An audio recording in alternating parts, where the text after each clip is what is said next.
Hindi raw kakayanin ng power industry ang pasanin ng technical at non-technical system loss sa mga bill ng kuryente ayon sa Presidente at CEO ng Meralco.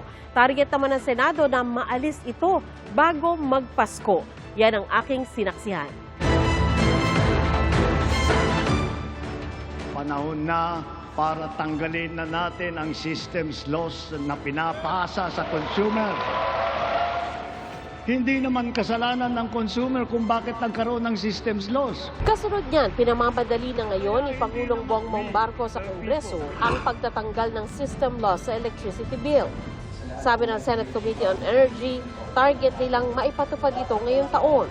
Target po namin bago magpasko. Actually, target po ng Malacanang by end of August. Gusto po ng Malacanang talaga matanggal ho yung system loss.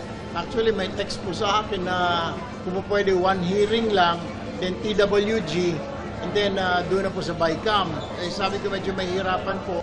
Pero sisipagan nila ang pagdinig dyan, kaya napag-usapan na yan kanina. Unang tinalakay ang non-technical system loss o yung kuryenteng ninanakaw ng iba pero binabayaran ng consumers. Iba pa ito sa technical system loss o kuryenteng natural na nawawala habang dumadaloy ang kuryente sa mga kable mula sa mga planta. Parehong may value-added tax o VAT ang mga ito. Mas mainam na tanggalin na yan upang mabawasan ang pasanin ng ating mga kababayan. Pero ang Department of Energy at ang Energy Regulatory Commission wala pang detalye kung paano ipatutupad ang utos ng Pangulo. Yung sa SONA ni Presidente, na-consult ba kayo bago niya binanggit yun? We have always supported the removal of the VAT. I would have to check with the Secretary if it was something that was discussed with her, Mr. Chair, and we will revert. Kayo sa ERC being the regulator? Hindi po. Kasi ang ine-expect kong answer nyo kay Senator Risa, yung timetable. Naungkat din ang sinabi ng Presidente at CEO ng Meralco na si Manny Pangilinan na hindi kakayanin ng power industry kung sila lamang ang papasan sa technical at non-technical system loss. Sabi ng DOE at ERC, kung system loss mula sa ninakaw na kuryente lang ang ipapapasan sa industriya, kaya naman.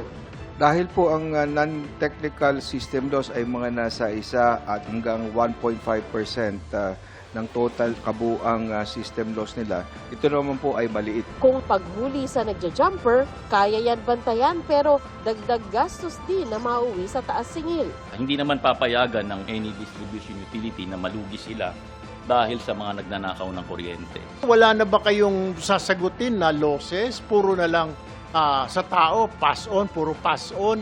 Lahat na lang pinapass on. Napakagandang negosyo pala nito. Hindi ko naisip sana, nagtayo lang ako ng electric company din. Punto naman ni Senadora Riza Hontiveros, may iba pang singil na pwedeng alisin. Mas malaking bahagi niyan ang generation charge. Kasama rito ang fuel at iba pang gastos ng industriya na ipinapasalo sa consumer.